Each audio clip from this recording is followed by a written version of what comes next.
Imagine uma imensa basílica, cheia de gente, mas tomada por um silêncio estranho. Velas acesas, filas que serpenteiam, rostos cansados, olhos cheios de súplica. No fundo, suspenso, protegido, quase intocável.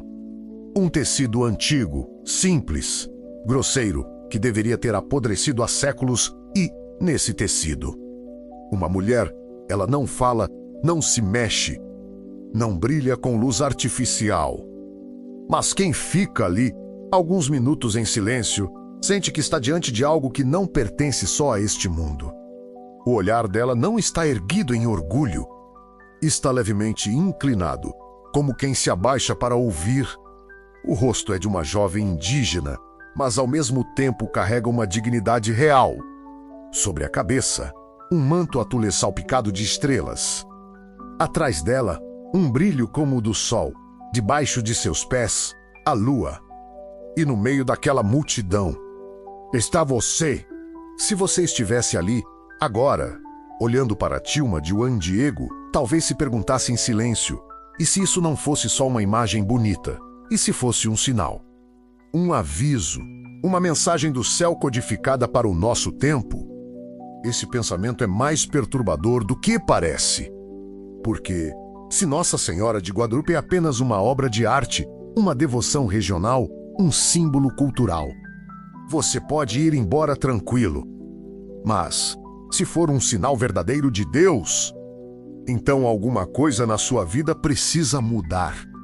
E é justamente aí que tudo começa a ficar sério. Agora, deixe essa basílica moderna sumir devagar. O som dos carros, das vozes, das câmeras, das luzes artificiais desaparece. Nós vamos voltar no tempo. Quase 500 anos. De repente, o piso liso da basílica cede lugar a uma terra seca, dura, fria. O ar já não cheira a vela. Cheira a madrugada, a poeira, a mato. Você ouve o som leve de passos na encosta de um pequeno morro. Não há prédios, não há buzinas. Só a respiração de um homem simples caminhando. E, ao longe, a cidade do México do século XVI, ainda se erguendo sobre as ruínas de um império caído. É 9 de dezembro de 1531, um índio pobre, recém-convertido à fé católica, caminha desde cedo. Ele se chama Juan Diego, não tem estudo, não tem poder, não tem prestígio. O que ele tem é um coração simples e uma vontade sincera de aprender a fé, caminhando quilômetros para chegar à doutrina. Naquela madrugada, o frio corta o rosto. A neblina cobre o morro chamado Tepeyac, tudo parece normal. O mundo segue seu curso. A vida continua entre dores, conflitos, saudades, mas o céu decidiu intervir. De repente, algo muda. Juan Diego escuta um canto. Não é o canto rude de guerreiros, nem o som de flauta indígena, nem o murmúrio de uma canção espanhola. É um canto suave, delicado, que parece vir de todos os lados ao mesmo tempo, como se o próprio morro estivesse cantando. Como se o ar vibrasse com algo que ele nunca tinha ouvido. Ele olha em volta, não vê ninguém, então, uma luz. Não é o clarão violento de um relâmpago. Não é a chama de uma fogueira. É uma luz amena, mas intensa, que cobre a encosta do Tepeyac. No meio dessa luz, uma figura, uma senhora. Ele não sabe explicar, mas sabe que, diante daquela presença, o medo não é maior do que a paz. Ela não é ameaçadora, é majestosa. E ao mesmo tempo materna. Veste-se com um manto coberto de símbolos que falam profundamente ao coração indígena. Ao redor dela, o brilho do sol. Debaixo dos pés, a lua. Sobre o ventre, uma faixa escura, como as mulheres grávidas da cultura local. É como se a mulher do capítulo 12 do Apocalipse tivesse descido, silenciosamente, do céu. Não para uma visão abstrata, mas para o chão duro de um continente ferido. E, ali, naquela encosta, ela começa a falar. Mas repare no detalhe, ela não fala em latim. Não fala em castelhano erudito. Ela fala na língua de Juan Diego, fala como mãe indígena para um filho indígena. Apresenta-se como mãe do Deus verdadeiro, daquele que deu origem à vida, de quem tudo depende. Não é uma deusa a mais, concorrendo com os ídolos antigos. É mãe do único Deus, e ela pede algo aparentemente simples que seja construído ali, naquele lugar, um pequeno templo. Uma casa onde ela possa mostrar e derramar seu amor, ouvir os lamentos, consolar os corações, acolher o povo. Pense no peso disso.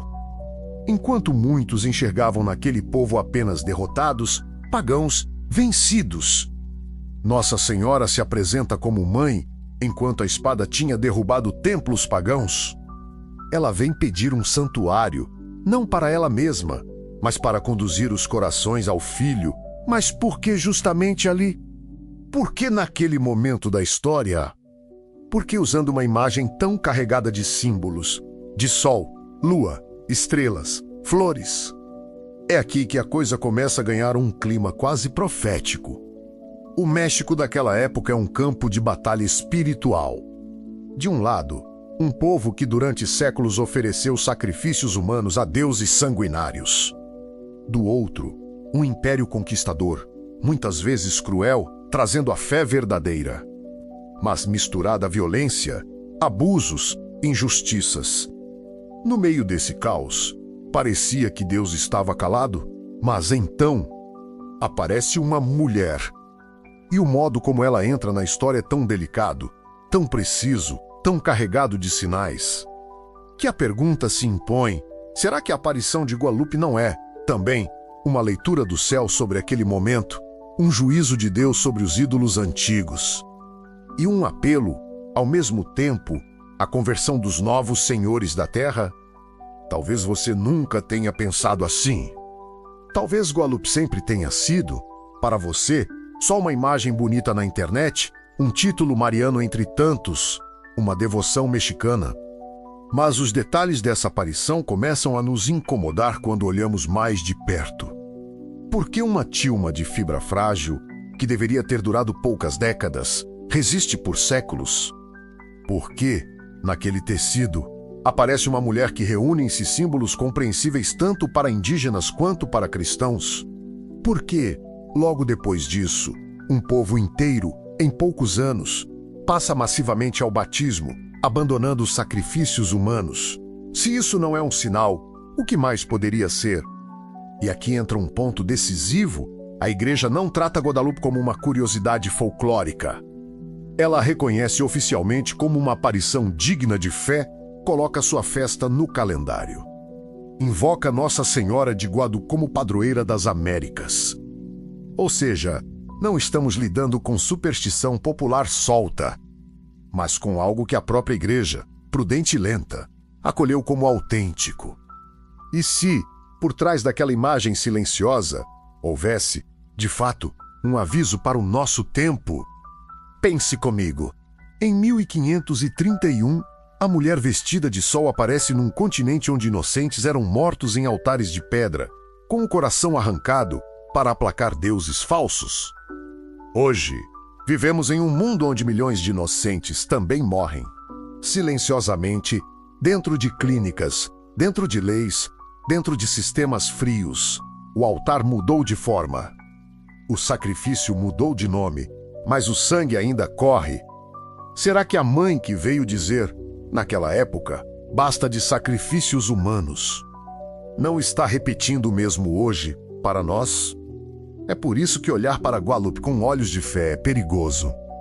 Porque, quando você entende que aquela imagem não é um enfeite, mas um recado, você não consegue mais viver a fé de maneira morna.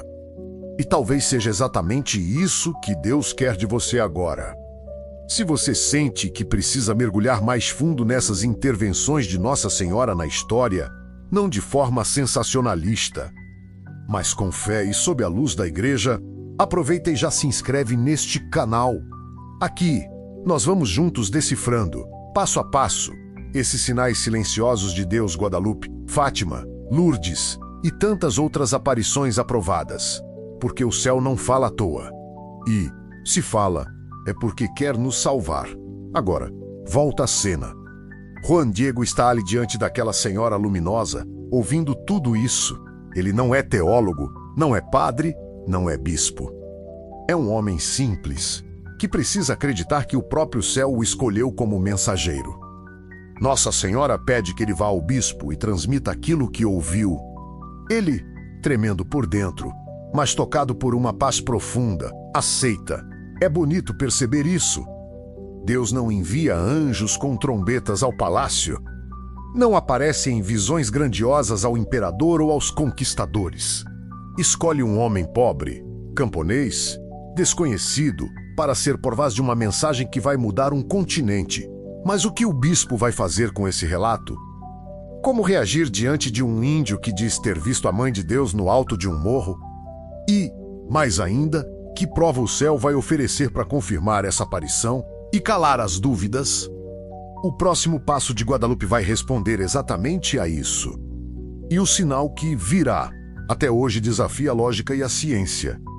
Na última cena, deixamos Juan Diego descendo o morro, com o coração em chamas e a missão impossível de convencer um bispo de que o céu acabara de falar com ele. Mas antes de seguir com ele até o palácio, a gente precisa entender o peso do mundo em que ele vivia. Porque Guadalupe não caiu no vazio, caiu num continente coberto de sangue. Imagina, por um instante, o México antes de 1531, não há cruzes espalhadas pelas colinas. Não há sinos chamando para a missa, não há sacrários escondidos nas igrejas, há pirâmides. Pirâmides altas, de pedra, subindo como dentes de pedra contra o céu. Lá no topo, não há altares para o Deus vivo, mas mesas de sacrifício, não há hóstia branca. Mas corações humanos arrancados, ainda pulsando, oferecidos ao sol. Os antigos povos daquela terra acreditavam que o sol precisava ser alimentado com sangue para continuar a brilhar. E, por isso, guerras eram travadas, prisioneiros eram capturados, corpos eram arrastados escada acima. E, diante do povo, o sacrifício era realizado. O chão, lá embaixo, conhecia o gosto do sangue inocente. É nesse mundo que a fé católica vai chegar. Quando os espanhóis entram, não entram como anjos. Entram como homens, com glória e pecado misturados. Trazem o crucifixo, trazem a missa, trazem o nome de Cristo. Mas trazem também espada, ambição, doenças, abusos. A antiga capital asteca cai. Os templos dos deuses são derrubados, as estátuas são quebradas. Por fora, parece uma vitória clara do cristianismo. Mas por dentro, o coração do povo indígena está em ruínas. Eles veem, diante de si, dois mundos que se chocam violentamente. De um lado, deuses sangrentos que exigiam sacrifícios horríveis. Do outro, conquistadores que falam de um Deus de amor. Mas muitas vezes tratam os filhos daquela terra com crueldade, desprezo, humilhação. Você consegue sentir o peso desse silêncio espiritual? É como se o céu estivesse distante. Como se Deus fosse apenas o Deus dos vencedores. E os vencidos tivessem sido esquecidos. É justamente nesse abismo que Deus decide agir como ele sempre age, descendo até os pequenos. E é aí que aparece Juan Diego, um homem simples. Um entre milhares, sem títulos, sem terras, sem voz. Ele é um indígena convertido recentemente. Aprendeu o catecismo, ouviu falar de Cristo, foi batizado. Mas a fé dele ainda está cercada de perguntas, de dores, de lembranças de um passado recente de idolatria e violência. No entanto, há algo em Juan Diego que o céu vê com clareza, um coração dócil. Ele caminha quilômetros. Na madrugada, para aprender mais sobre Deus, não tem cavalo, não tem servo, não tem conforto. Tem pés cansados e um coração que, sem saber, está prestes a se tornar ponte entre o céu e aquela terra dilacerada. Quando Nossa Senhora aparece a ele no Tepeyac, não é um detalhe aleatório no mapa. Aquele morro tinha sido, segundo tradições antigas, lugar de culto a uma divindade pagã. Agora, uma outra mulher aparece ali, não para pedir sacrifícios humanos, mas para interromper esse ciclo de sangue. Percebe o movimento? Onde o inimigo havia levantado um altar de morte, Deus manda sua mãe para erguer um santuário de vida, enquanto os conquistadores tentam, pela força, impor a nova fé. Nossa Senhora vem pelo caminho da ternura, da língua nativa, dos símbolos compreensíveis ao coração ferido daquele povo. E ela escolhe justamente um homem que, aos olhos do mundo, não é ninguém. Você já sentiu que é ninguém? Que a sua voz não conta? Que a sua oração é pequena demais? O seu nome desconhecido demais? Então olha para Juan Diego, o céu o chama pelo nome. Escuta a sua voz. Confia a ele uma mensagem que mudará a história de um continente. Enquanto isso, do lado de cá, no mundo oficial, o clima é mais frio. Imagina o Palácio Episcopal, com suas paredes grossas, com um homem de Deus, o bispo, sobrecarregado. Ele não é um vilão. Ele é um pastor que vê abusos, violências, confusões e tenta discernir o que vem de Deus e o que é engano. Por quê? Vamos ser sinceros. Se hoje alguém batesse a porta dizendo Nossa Senhora apareceu para mim no morro, você acreditaria sim, de primeira. O bispo Zumárraga também não. Ele precisa ser prudente, precisa testar os espíritos, precisa se certificar de que aquilo não é fruto de imaginação, de engano ou até de alguma manipulação. Por isso, quando o Diego chega, humilde, tímido, com o coração queimando por dentro e conta o que viu, o bispo escuta. Não o despreza totalmente, mas também não se rende de imediato, pede um sinal. E aqui, mais uma vez, o céu se aproxima da terra com uma delicadeza impressionante. Porque, enquanto os poderosos pedem sinais espetaculares, trovões, coisas grandiosas, Nossa Senhora escolhe um caminho simples, mas impossível de manipular por mãos humanas. Ela diz ao Juan Diego que levará ao bispo uma prova, um sinal concreto. Algo que não deixará dúvidas de que é o céu quem está agindo. Mas, enquanto isso, o caos continua em volta. Lá fora, o povo indígena sofre. É o peso da conquista, é a perda de tudo o que conheciam, é a sensação de que seus deuses foram derrotados. E que o Deus novo, dos conquistadores, é inacessível. Lá dentro, muitos espanhóis vivem uma fé só de aparência, sem conversão de coração. Alguns usam o nome de Cristo como capa para seus interesses. Outros realmente amam a Deus, mas não conseguem perceber a profundidade da ferida que deixaram na alma daquele povo. No meio disso, a pergunta poderia ecoar: e Deus? Deus vê tudo isso? Deus se importa com o sangue que foi derramado, com as crianças sacrificadas, com os idolatras enganados, com os vencidos esmagados? Guadalupe é a resposta silenciosa, mas fortíssima, a essa pergunta. Sim, Deus vê, sim, Ele se importa. Sim, Ele desce. Não com exércitos. Não com um novo dilúvio.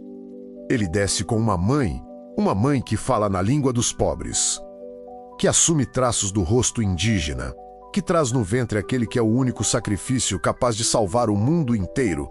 Não sei se você percebe, mas isso é profundamente profético, porque mostra que Deus não está do lado da violência, nem do paganismo antigo, nem dos abusos dos novos poderosos. Ele não se identifica nem com os ídolos sanguinários, nem com a soberba de quem usa o nome dele para oprimir. Em Guadalupe, Deus toma partido do lado dos pequenos, do lado de quem perdeu tudo, do lado de quem precisa ser consolado e evangelizado de verdade. E, se isso valia para o México de 1531, vale também para o nosso tempo.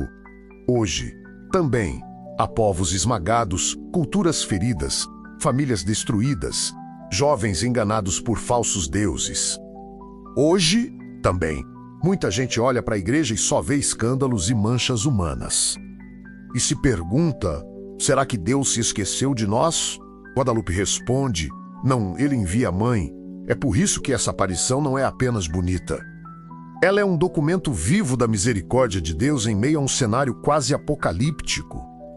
E é por isso também que, se você quer realmente entender o que Deus está dizendo ao mundo de hoje através dos sinais que já deu na história, não pode se contentar com um catolicismo rasa de frases bonitas em rede social. Você precisa se aprofundar. Precisa conhecer Guadalupe, Fátima, Lourdes, as intervenções da mãe na história. E é exatamente para isso que este canal existe. Se você sente que Deus está te chamando a olhar mais a fundo para esses acontecimentos, não só por curiosidade, mas para converter a vida, aproveita agora e se inscreve. Clica em C, ativa as notificações, porque nós vamos continuar desvendando, passo a passo, como o céu fala. E como nós temos ignorado muitas dessas mensagens. Lembra de Juan Diego? Enquanto o mundo se debate entre conquista e derrota, entre violência e desespero, ele sobe e desce o morro, obedecendo a uma voz que só ele ouviu, e, justamente porque ele persevera, porque volta ao bispo, porque não desiste, mesmo quando é mandado embora, o milagre vai acontecer. Mas, antes do milagre, virá ainda um momento de provação, a doença do tio, o desespero humano. A tentativa de Juan Diego de fugir da senhora por se achar indigno, ocupado, apertado pela dor da família. É aí que a mãe vai mostrar que conhece cada detalhe da nossa vida e que sua mensagem profética não é fria, distante, abstrata. Ela entra na casa, entra na doença, entra na miséria diária. E é nesse contexto que as rosas vão aparecer. Rosas que não deveriam existir naquele inverno. Rosas que serão o início de um sinal que quase 5 séculos depois ainda intriga os homens. Na última cena, deixamos Juan Diego numa encruzilhada. De um lado, a ordem do céu. Do outro, o peso da terra. Nossa Senhora lhe pedira que fosse ao bispo. O bispo lhe pedira um sinal. E, no meio disso, a vida simplesmente continuava, com suas dores e urgências. Porque, enquanto o céu fala, a doença não espera. O tio de Juan Diego adoece gravemente. A casa fica pesada. O ar se enche de preocupação. É aquele tipo de sofrimento que você conhece. Quando alguém que você ama está à beira da morte, tudo mais parece pequeno. Juan Diego, angustiado, começa a pensar como qualquer um de nós pensaria: eu não posso perder tempo com nada, preciso de um padre. Preciso de confissão para ele. Preciso correr. E é aqui que acontece algo muito humano. Ele tenta driblar Nossa Senhora. Na manhã de 12 de dezembro, em vez de passar pelo caminho de sempre, pelo alto do Tepeyac, ele decide contornar o morro. Hoje não, minha mãe. Hoje eu não posso, pensa por dentro. Ele não quer desobedecer, mas sente-se esmagado pela urgência da doença do tio, quer cuidar da família. Quer fazer o que é mais urgente. Talvez você já tenha feito isso quando a dor aperta. Quando a crise vem, você pensa que não tem tempo para Deus. Depois eu rezo. Depois eu vou à missa. Depois eu escuto o que o céu quer. Agora eu tenho que resolver minha vida. Juan Diego faz o que muitos de nós fazemos, tenta dar uma volta em Deus. Mas o céu não é tão fácil de evitar. No meio do caminho alternativo, quando ele acha que está escapando da senhora para ir buscar um padre, uma voz o chama com doçura. Ela o intercepta. E, como toda mãe que conhece o coração do filho, ela pergunta o que está acontecendo. Então, o pobre mensageiro desaba. Abre o coração. Conta tudo, a doença do tio, o medo da morte, a urgência, o peso de sentir que está falhando com a mãe do céu. É nesse momento que Guadalupe revela um de seus segredos mais profundos. Ela não o repreende, não o humilha. Não diz: como você ousa me evitar? Ela se aproxima e pronuncia palavras que, séculos depois, ainda fazem tremer o coração de quem as escuta. Palavras de uma mãe que sabe exatamente onde dói. Ela diz a Juan Diego com uma ternura firme, algo que Unicam Mopua conserva na memória que ele não deve temer, que ela está ali, que ele é carregado em seu colo, que não se aflija pela doença do tio, porque naquele exato momento ela mesma está cuidando dele. Repara no que está acontecendo. Enquanto Juan Diego corre desesperado para salvar a alma do tio, Nossa Senhora já está lá. Enquanto ele tenta escolher entre a família e a missão, ela está mostrando que, quando obedecemos ao céu, o céu se encarrega daquilo que nós não podemos controlar. É uma correção amorosa também para nós. Quantas vezes usamos família, trabalho, sofrimento como desculpa para não obedecer a Deus? Como se fosse sempre o Deus ou os meus quando, na verdade, a verdadeira obediência a Deus é o maior bem que podemos fazer pelos nossos. Nossa Senhora, então, devolve ao Juan Diego a sua missão. Ela confirma: sim, você é o mensageiro. Sim, você é o escolhido. Sim, você deve ir ao bispo. E, desta vez, você levará o sinal que ele pediu. Aqui, a narrativa ganha uma tensão diferente. Até agora, só existiam palavras. Uma aparição poderia ser, para os céticos, um engano, um sonho, uma invenção. Mas agora, o céu promete algo que poderá ser tocado. Ela manda que o Juan Diego suba ao alto do Tepeyac e colha flores, pausa flores, em dezembro, naquele lugar. Naquele clima. O morro, naquela estação, era seco, frio, nada propício a rosas delicadas. Mas o homem simples obedece, sobe e, quando chega ao topo, o impossível está diante de seus olhos. O que antes era terra sem vida, agora está coberto de rosas belas, frescas, abundantes. Roças de tipo castelano como as que cresciam na Espanha, não típicas daquela região. Rosas que não deveriam estar ali. Rosas que não tinham como brotar naquela época. Você consegue imaginar a cena? Juan Diego se aproxima, talvez sem saber se deve tocar, mas ele tem uma missão. Então ele colhe. Cada rosa é um gesto de obediência. Cada rosa é um pedaço do milagre.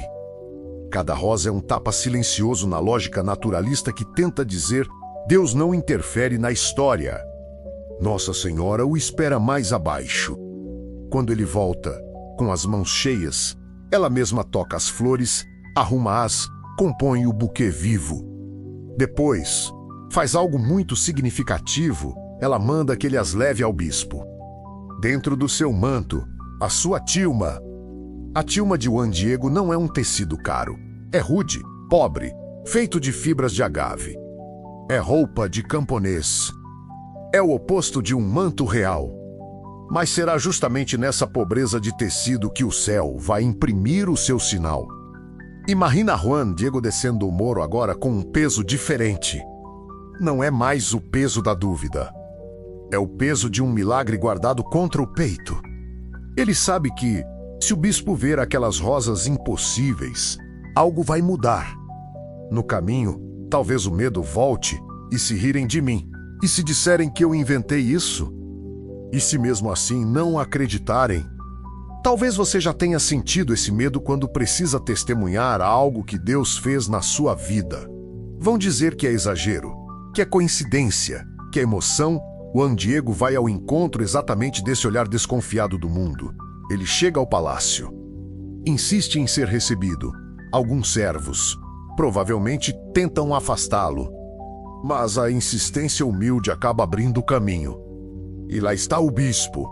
Imagina a cena. De um lado, um homem revestido de autoridade, cansado, prudente, acostumado a notícias estranhas, a supostos profetas. Do outro, um índio pobre, com um manto gasto e um coração em chamas. Dizendo que traz um sinal da Mãe de Deus, Juan Diego abre a boca. Conta, de novo, tudo. Mas ele sabe que, desta vez, não serão as palavras dele que convencerão, será o sinal. O bispo escuta, atento, talvez ainda reticente, mas permite que ele mostre o que trouxe. Chega o momento, Juan Diego segura as bordas da tilma. Lembra das mãos de Nossa Senhora arrumando as rosas. Toma coragem, ele solta o manto. As flores caem, espalham-se pelo chão espalham perfume. E por um segundo, todos os olhos se voltam para aquelas rosas impossíveis. Mas, então, o verdadeiro sinal se revela. Aquilo que o Juan Diego carregava colado ao peito não eram só flores. Enquanto ele caminhava, enquanto ele subia, descia, falava, tremia. Algo invisível aos seus olhos estava sendo preparado na superfície da sua tilma. Enquanto as rosas rolam pelo chão, uma imagem aparece, uma mulher. A mesma mulher do Tepeyac. Mas, agora, não só para Juan Diego, para todos. O bispo se levanta, olha, fica pálido. Ele não está diante de um desenho tosco, de uma pintura irregular. Está diante de uma obra que parece vir de um lugar entre o céu e a terra. A mesma mulher vestida de sol, com a lua sob os pés, com as estrelas no manto, com a faixa de gravidez, com o rosto humilde e real. Está ali, impressa no tecido pobre, como se o próprio céu tivesse fotografado a visão de Juan Diego. Esse é o momento em que o relato muda de tom. Não é mais só a fé de um homem simples. É um bispo, um pastor, um homem responsável diante de Deus, que se vê diante de algo que não consegue explicar. Ele se ajoelha, chora, reconhece. Há um dedo de Deus nessa história. E tudo isso começou com uma conversa na madrugada, num morro esquecido, com um homem que o mundo considerava nada. Você percebe a linha que se forma? Deus fala ao pequeno. Confirma com um sinal visível. E, assim, arrasta a autoridade da igreja a reconhecer uma graça que não nasceu de projetos humanos. Mas Guadalu não é só milagre de rosas e de imagem impressa. É, sobretudo, uma mensagem. Uma mensagem que vai converter, em poucos anos, milhões de indígenas. Que vai fazer uma cultura inteira passar do medo dos deuses sanguinários para a confiança em um Deus que se faz criança no ventre de uma mãe. E, se isso aconteceu com um continente inteiro, o que impedirá que aconteça, hoje, com a tua casa, com o teu coração, com a tua história? Talvez você esteja vivendo uma espécie de 1531 interior, um mundo em ruínas, valores que caíram, fé abalada, feridas antigas, pecados repetidos. Talvez você ache que já não há mais como recomeçar. E se Nossa Senhora quiser começar exatamente por você, se quiser imprimir na tilma da tua vida menos simples, pobre, limitada a menos um sinal da presença de Deus que outros poderão ver, é por isso que vale a pena continuar caminhando com esses relatos. Não como quem coleciona milagres, mas como quem busca compreender, Senhor, o que o teu coração e o coração de tua mãe querem dizer ao nosso tempo? Se você sente que essa história está te chamando a olhar a fé com mais seriedade, mais profundidade, eu te convido de novo, se inscreve neste canal. Aqui, nós vamos seguir, juntos, desfiando esses fios, as aparições, as mensagens, os frutos, sempre à luz da igreja. Sem exagero, sem invenção, mas sem negar que o céu, sim, fala. Porque o que vai acontecer com essa imagem, impressa na tilma, com as estrelas, com o sol, com a lua, com as flores, não é apenas um capricho estético, é um verdadeiro código. Um código que fala ao povo indígena de 1531 e continua falando profeticamente a todos nós, hoje. E é exatamente esse código que nós vamos começar a decifrar.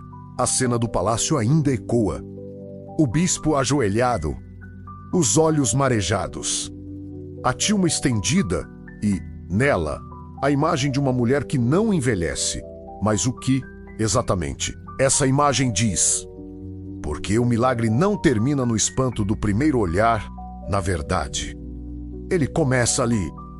Com o passar dos dias, das semanas, dos anos, as pessoas vão se aproximando daquela tilma. Alguns com fé, outros com curiosidade, outros com ceticismo.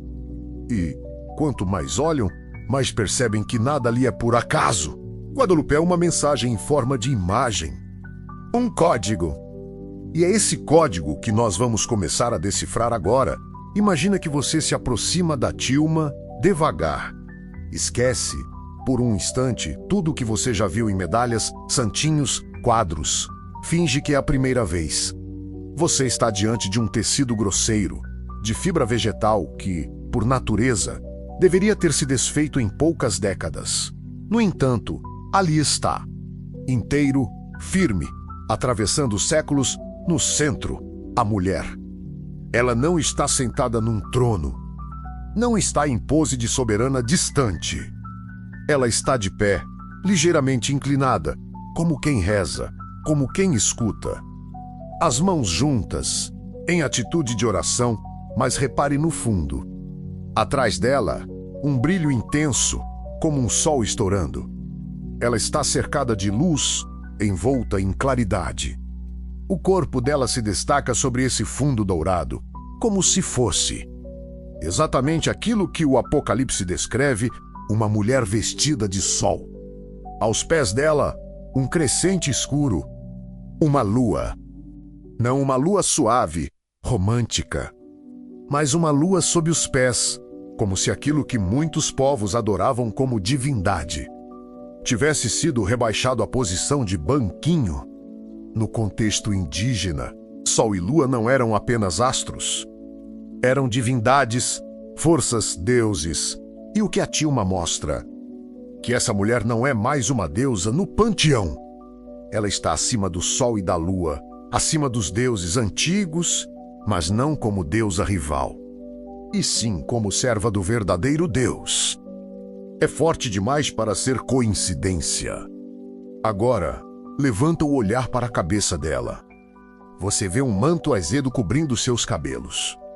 Esse tom, para os povos daquela terra, não era qualquer cor. Era o tom da realeza, da nobreza, de quem está ligado ao divino. Só que esse manto não está vazio. Ele está coberto de estrelas. Não são estrelas jogadas de qualquer jeito. São disposições que, para muitos estudiosos, lembram constelações visíveis naquela época. Mas, mais do que uma fotografia do céu, o que importa é o recado. Essa mulher está envolta pelo céu. Carrega consigo a mensagem de que o Deus que ela anuncia é Senhor do firmamento, do universo, muito além dos deuses locais. Mas o detalhe que mais inquieta não está na cabeça, nem nos pés, está no centro. Na cintura dela, há uma faixa escura, amarrada. Na cultura indígena, esse tipo de laço não era um simples enfeite. Indicar que a mulher estava grávida.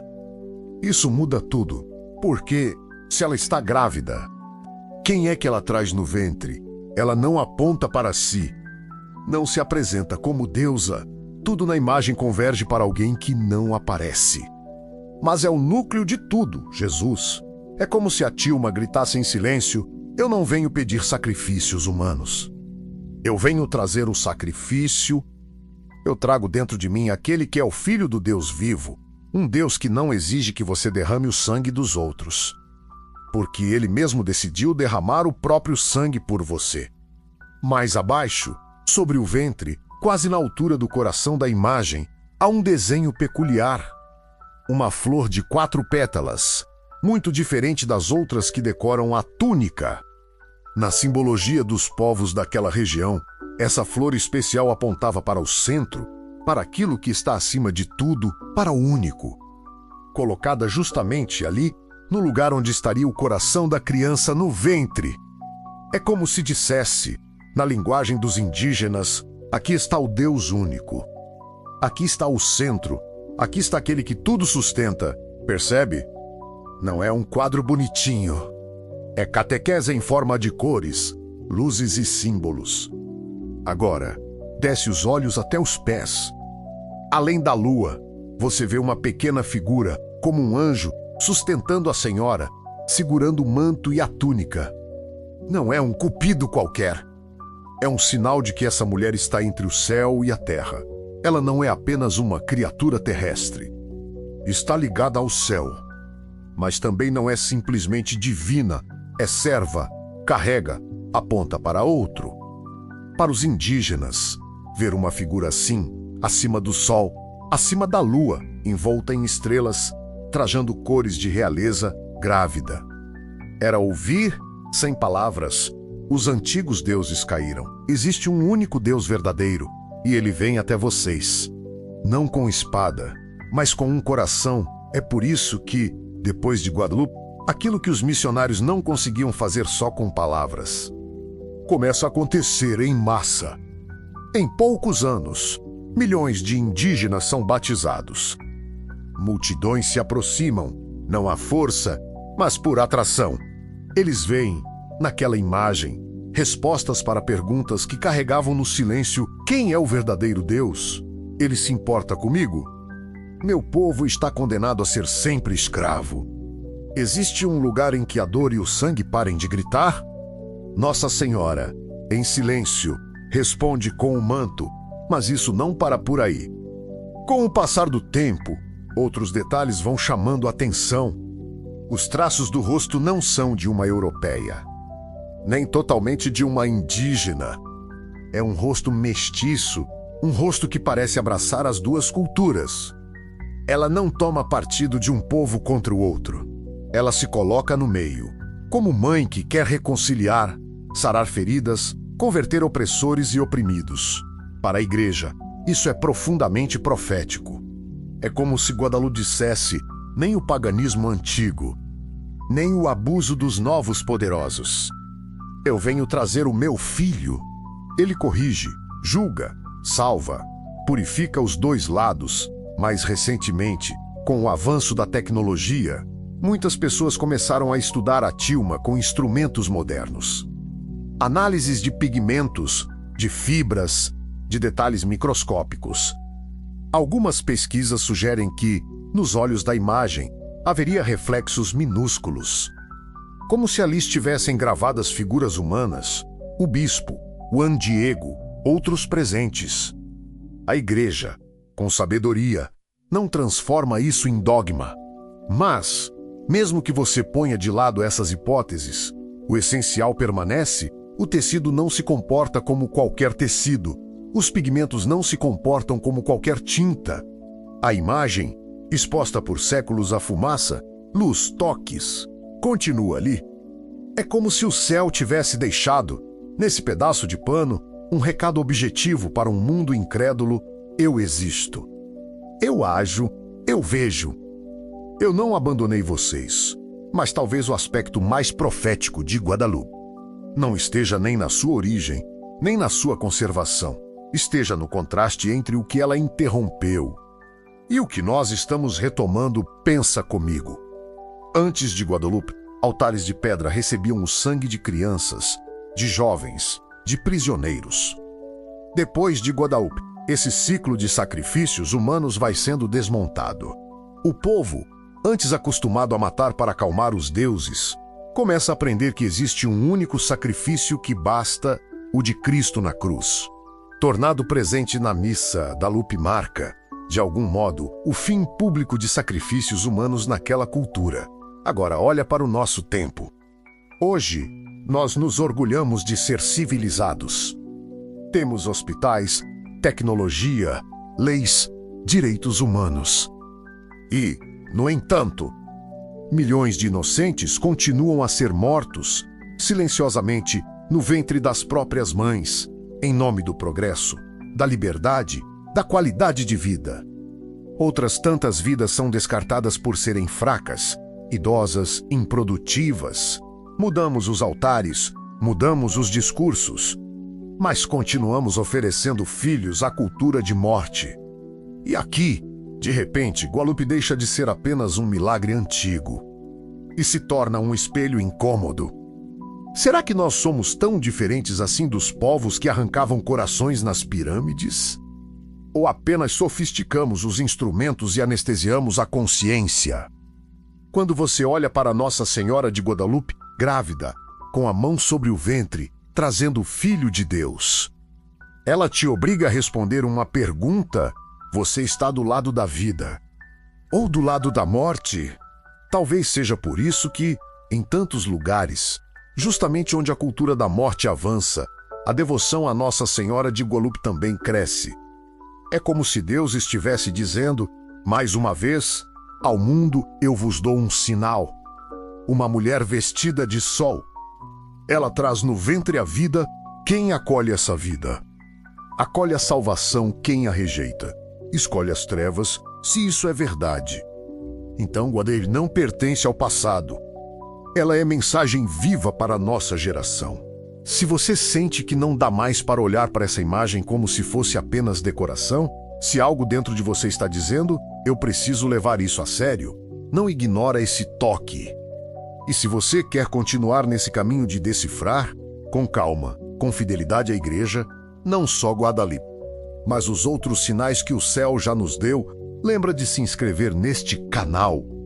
Aqui, nós vamos seguir olhando com profundidade para o que Deus já falou, para que a gente pare de exigir novos sinais, enquanto ignora os antigos.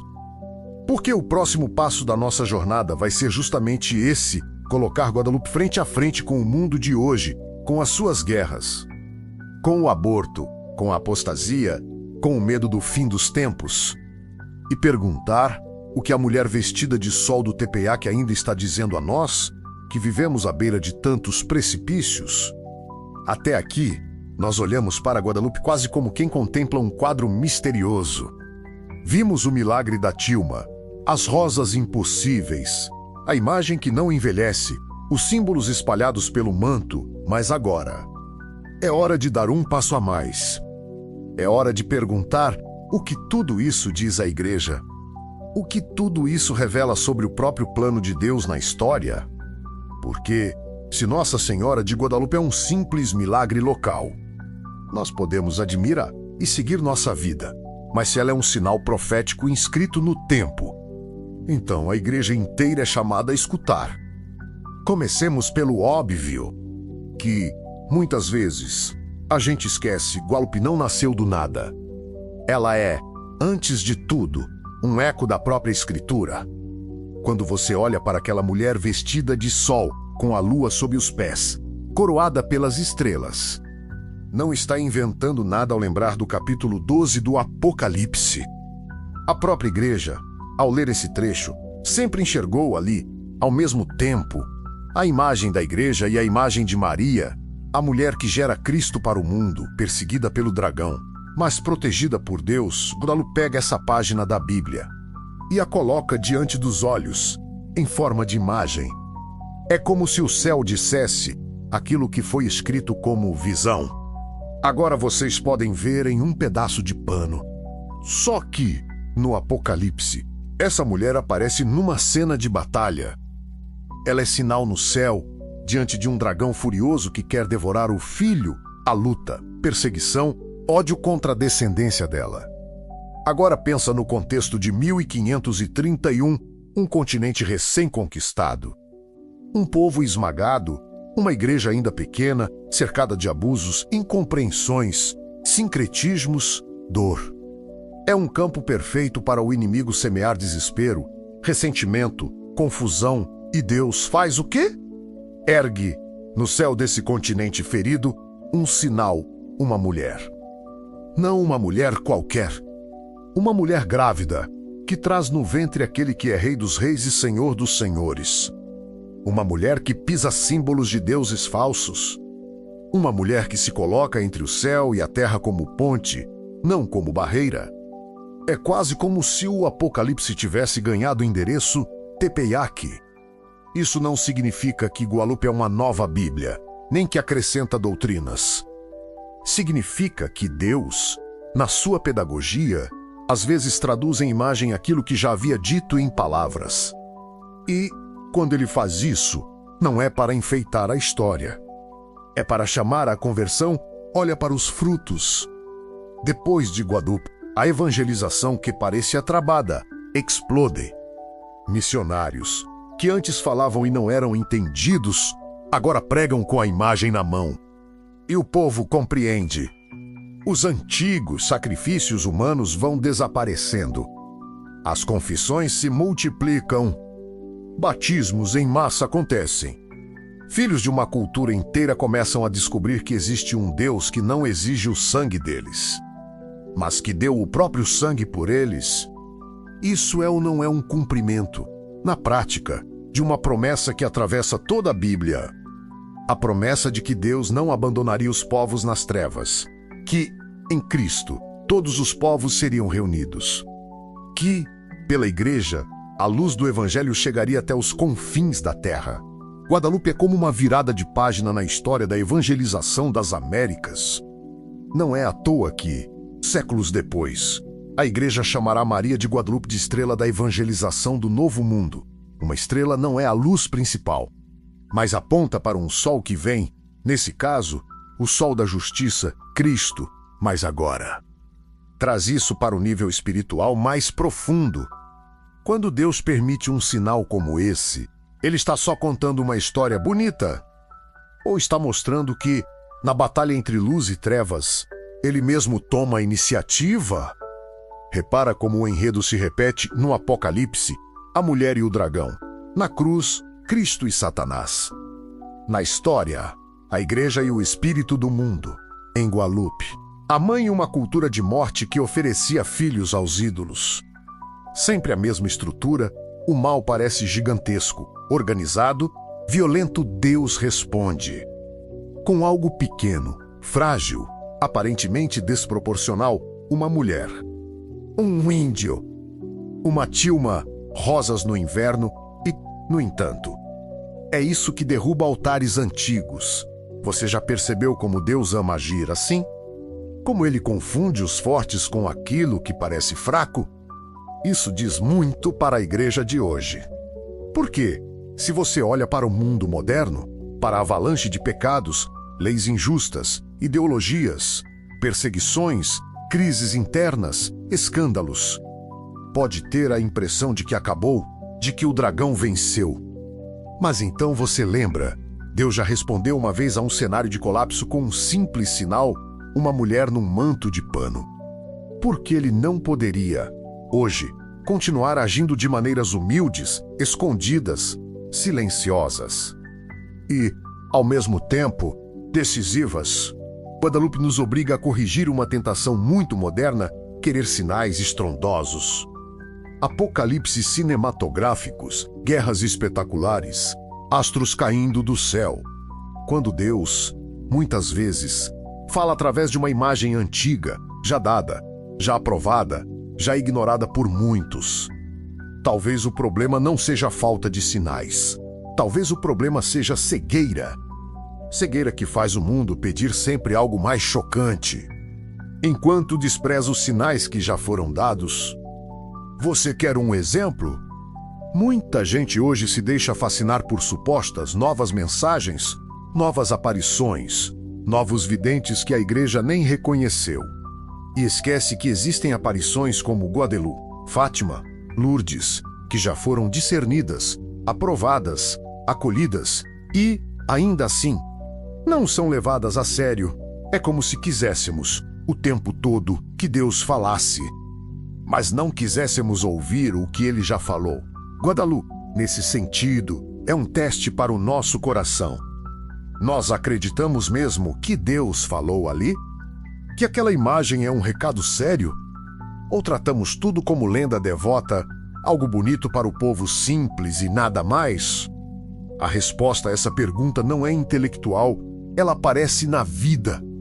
Se eu creio que ali a Mãe de Deus veio interromper sacrifícios humanos, como eu posso apoiar, por ação ou omissão, leis e práticas que promovem a morte de inocentes hoje? Se eu creio que ali Deus quis mostrar que ama os pequenos, os desprezados, os vencidos, como posso continuar desprezando os pobres, os indígenas, os descartados do meu tempo? Se eu creio que ali Cristo se ofereceu como centro e único Deus verdadeiro, como posso continuar levantando ídolos no meu coração, dinheiro, prazer, poder, ego? É aqui que o caráter profético de Guadalupe fica mais claro. Profeta, na Bíblia, não é quem adivinha o futuro, é quem lê o presente com os olhos de Deus e chama a conversão antes que seja tarde. É isso. Ela lê aquele México ferido, ensanguentado, desesperado, e anuncia: aqui está o verdadeiro Deus, aqui está a vida, escolham-no, enquanto ainda há tempo. E, ao mesmo tempo, Ela se antecipa às nossas objeções modernas. Muitos hoje têm dificuldade com a igreja por causa dos pecados dos cristãos, dos escândalos dos católicos, das falhas dos missionários. Mas veja, em 1531 já havia abuso, violência, pecado no meio dos que traziam o nome de Cristo, e o que Deus faz? Não destrói a igreja, purifica, corrige, envia a mãe para equilibrar, consolar, reorganizar, chamar a verdadeira fé. Se hoje você se sente escandalizado, ferido, cansado, Guadalupe te mostra que Deus não abandona sua igreja quando ela está ferida. Ele entra mais ainda, chama mais ainda, fala mais ainda menos e fala do jeito mais desarmado possível, por meio de uma mãe. Você percebe como isso também nos prepara, discretamente, para o fim dos tempos. A igreja ensina que não haverá novas revelações públicas depois de Cristo. Tudo o que precisamos para a salvação já foi dado no Evangelho. Mas ela reconhece que, ao longo da história, Deus pode enviar sinais e chamados, as chamadas revelações privadas, para ajudar a aplicar o Evangelho a momentos concretos da história. Guadé é uma dessas ajudas. Não vem acrescentar nada à fé, vem gritar o que já sabemos, e fingimos não saber. Que Deus é um, que Maria é mãe desse Deus feito homem, que a vida é sagrada, que os pobres são amados, que o sacrifício da missa substitui, para sempre, qualquer sacrifício humano, que estamos numa batalha espiritual real, mesmo quando não a enxergamos.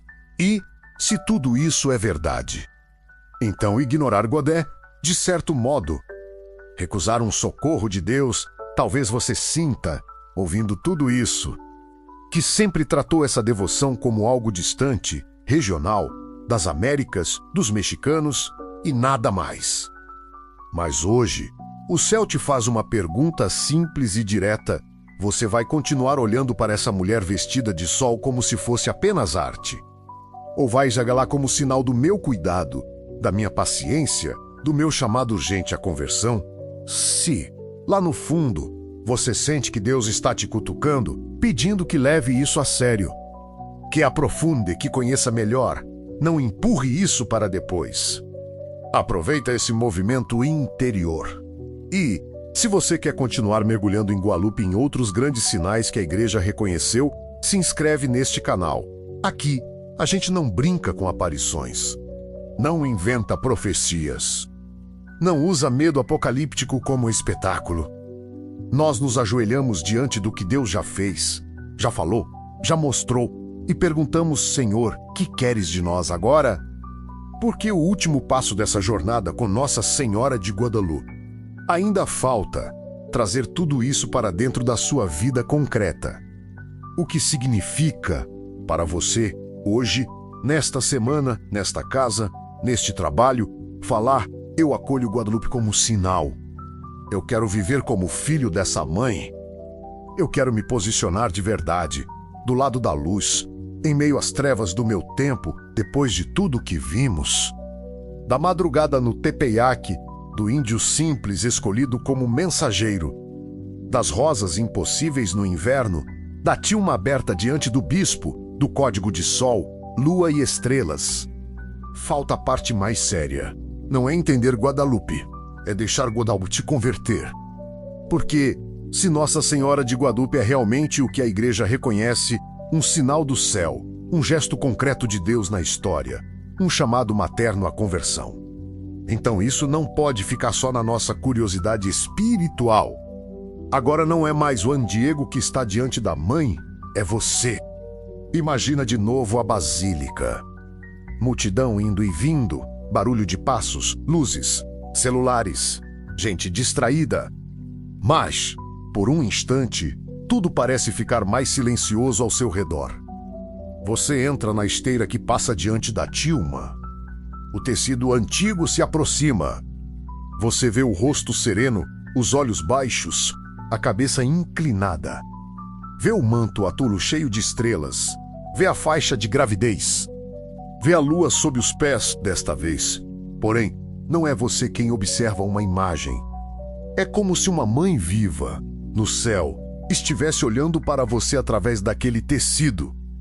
E, sem mover os lábios, ela te faz uma pergunta simples e terrível: de que lado você quer ficar? Porque Guadalupé é um divisor. De um lado, a cultura da morte, ontem, com sacrifícios humanos nos templos. Hoje, com aborto, desprezo à vida, ódio, violência, corrupção, pecado apresentado como normal. Do outro lado, a cultura da vida menos aqueles que, com toda fraqueza, decidem ficar com Cristo, com a igreja, com os mandamentos, com a verdade. Não existe terceira coluna, não existe zona neutra. Talvez você viva exatamente nesse maltermo um pouco de fé, um pouco de mundanidade, um pouco de oração, um pouco de pecado mantido de estima, um pouco de missa, um pouco de vida dupla. Guadalupe vem justamente para rasgar essa ilusão. A mulher vestida de sol não desceu do céu para ser um enfeite devoto. Ela veio para dizer, numa linguagem que até um coração ferido entende, chega de sacrifícios aos ídolos. Chega de oferecer vidas inocentes ao pecado. Chega de brincar com Deus. Ela veio trazer, de novo, o Filho grávida de Cristo. Ela se coloca no meio de um mundo em colapso e aponta para ele. E agora, no meio do teu pequeno colapso interior, tuas quedas, tuas feridas, tuas confusões, ela te aponta o mesmo caminho. Então, deixa eu te perguntar, sem rodeios, há quanto tempo você não se confessa de verdade? Em que pecado grave você se acomodou, dizendo um dia eu mudo? Em que momento você decidiu que obedecer a Deus era opcional? Que ídolos você está alimentando? Pornografia, ódio, orgulho, dinheiro, ideologias contrárias à fé? Guadalupe não te pergunta isso para te esmagar. Ela te pergunta para te acordar. Porque a pior cegueira não é a de quem não enxerga a tilma, é a de quem vê o sinal e continua vivendo como se nada tivesse acontecido. O mesmo Deus que derrubou os deuses sanguinários do México antigo quer derrubar, hoje, os ídolos que você esconde no coração.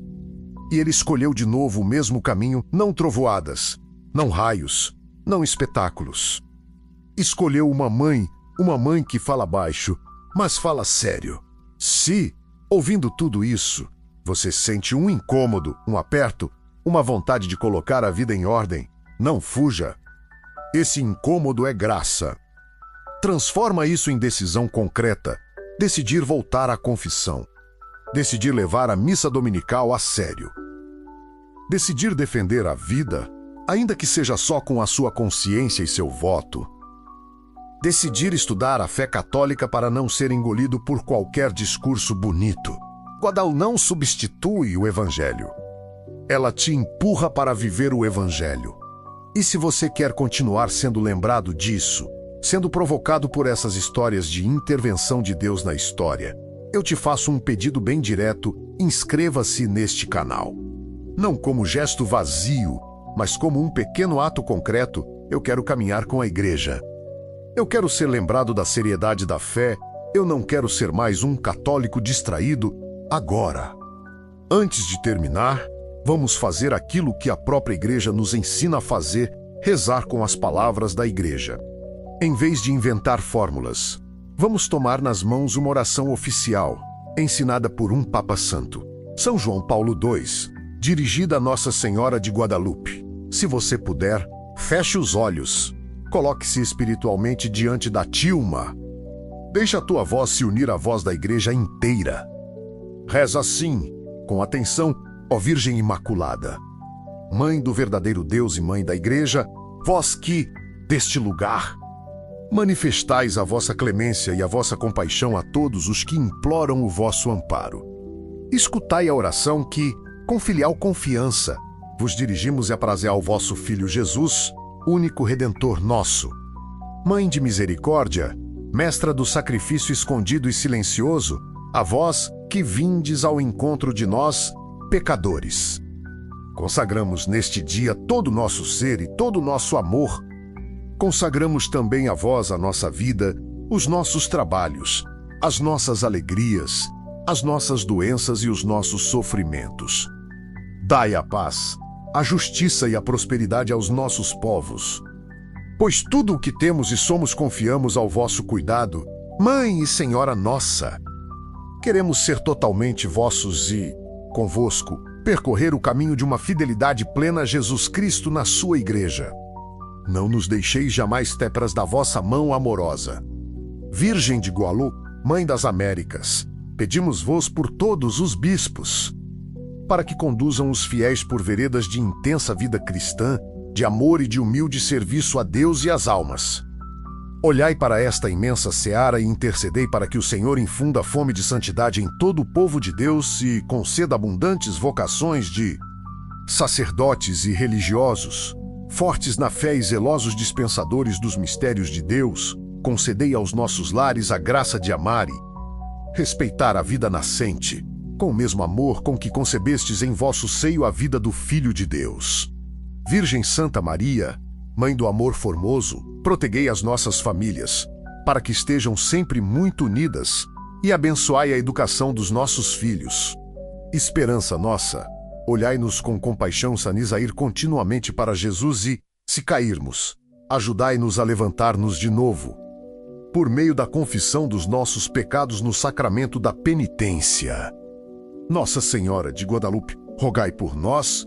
Amém. Guarda essa oração. Reza com ela de vez em quando. Entrega nela a tua família, as Américas, a igreja, os sacerdotes, os jovens, os nascituros. E nunca esquece a mesma mãe que apareceu no TPA que continua, hoje, intercedendo por ti. A mulher vestida de sol já foi levantada como um sinal. Agora, o céu espera apenas a tua resposta.